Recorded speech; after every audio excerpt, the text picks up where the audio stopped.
Hello friends, I am coming. তো আজকে মা বলছে বেগুন ভাজা করবে, তো আমিও ক্যামেরা নিয়ে হাজির হয়ে গেলাম। এবং দেখো, মা এখানে প্রথমে নুন নিয়ে নিচ্ছে। নুনটা এর ওপর দেওয়ার পর এটার ওপর পরিমাণ মতন হলুদ দিচ্ছে, যাতে কালারটা দারুণ আসে। হলুদটা দিলে কালারটা হয়, টেস্টটাও একটু লাগে। আর এখানে নিয়ে নিচ্ছে পুরো লঙ্কা বাটা, পুরো বেশি করে নিচ্ছে যাতে ঝাল ঝাল খেতে হয়।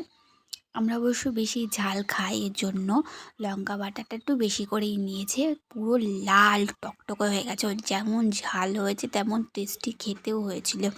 তোমরা এটা বাড়িতে ট্রাই করতে পারো। দেখতেই পাচ্ছ এখানে সম্পূর্ণ বেগুন ভাজাটা পুরো মাখিয়ে নিয়েছে মা মশলা দিয়ে। এবার একটি গরম তেলের মধ্যে ছেড়ে দিয়েছে, বেশ কিছুক্ষণ রাখার পর তৈরি হয়ে গেল বেগুন।